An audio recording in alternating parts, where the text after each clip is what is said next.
مقامی حضرت صاحب حضرت علامہ خلیفہ محمد نواز ہزاروی صاحب، ان کی خدمت میں گزارش ہے کہ وہ تشریف لائیں اور مختصر وقت میں اپنا خوبصورت اور مخصوص پیغام سب کے کانوں تک پہنچائیں۔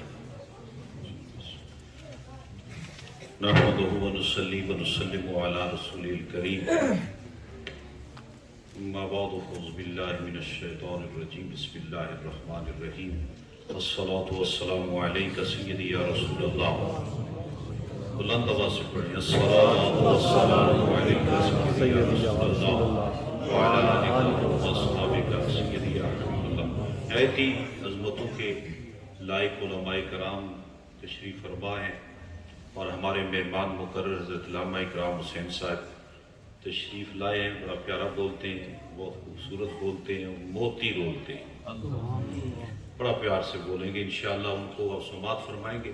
جلوس ہمارا ماشاءاللہ دونوں مساجد کا جو سنگم ہے نا، اور پھر ان دونوں محبت والے جو مراکز ہیں، اس میں جو نمازی ہیں، اس کی جو انتظامیہ ہے، اس کے جو علماء ہیں، اور اس میں پڑھنے والے جو بچے ہیں، ان بچوں کے جو والدین ہیں، یہ سارے ملے تو انہوں نے نبی پاک کی عظمت کے اس جلوس کا اہتمام کیا۔ سبحان اللہ۔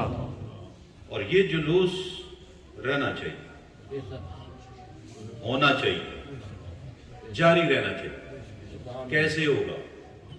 اگر بچہ ایسے بندوں کے پاس پڑھاؤ گے جو میلاد ہی نہیں مناتے، میلاد کے بجائے فساد کرتے ہیں، کیا بچہ جلوس میں آئے گا؟ بولو نا، بہت احتیاط کرو یار، خود سمجھو۔ پیچھے روتے ہیں جناب، بچہ باپ مر گئے، دعا کرنے گئے، بچے نے کہا ضرورت نہیں۔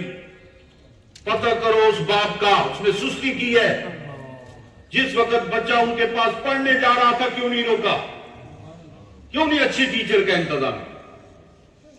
پیسے لے کے کدھر جاؤ گے؟ کوٹھیاں بناؤ تو ویران ہو رہی ہیں۔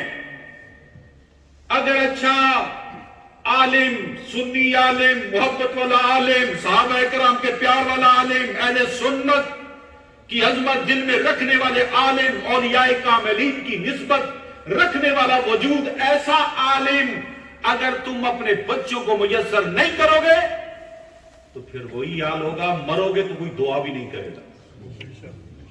میں آج صرف اتنا پیغام دے رہا ہوں، خدا را جتنی شدت کے ساتھ نا آپ نے میلاد کا جلوس اور نبی پاک کا میلاد کا جشن ہے، اب اتنی حدت کے ساتھ نبی پاک صلی اللہ علیہ وسلم جس مقصد کے لیے آئے اس مقصد کو پورا کرو، اس مقصد کے لیے محنت کرو، اور ہر وقت یہ جہاد اکبر ہے خدا کی قسم۔ اگر ہم یہاں رہ کر اس اولاد کا ایمان نہ بچانے کا اہتمام کر سکے تو کیا رسول پاک کو جا کے منہ دکھائیں گے کہ ہم نے بونڈز کٹھے کر لیے ہیں، کوٹھیاں بڑی چار بن کے آ گئی ہیں؟ قبروں میں تو انہوں نے نہیں پوچھا کتنی پتر کتنی کوٹھیاں چھوڑ کے آیا ہے ادھر، وہ تو خدا کی قسم نہیں پوچھیں گے۔ وہاں تو ہمارا عمل دیکھا جائے گا، نبی پاک کی محبت دیکھی جائے گی، اولاد کی تربیت کا نور۔ قیامت کا دن ہوگا، قبروں سے اٹھنے والوں کے درجے بلند ہوتے ہیں، یہ حدیث شریف ہے، پوچھتے ہیں گئے تھے گناہگار اٹھ رہے ہیں، یہ بڑے بڑے ایمان پہاڑوں جیسا نور اٹھ رہا ہے، یہ کیسے؟ آواز آتی ہے تیرے بچے کے استغفار دعا کی وجہ سے۔ بس اللہ تعالیٰ ہمیں سچا سچا ایماندار رہنے، جینے اور مرنے کی توفیق عطا کرے۔ آمین۔ نعرہ تکبیر، نعرہ رسالت، یا سید میلاد النبی۔ حضرات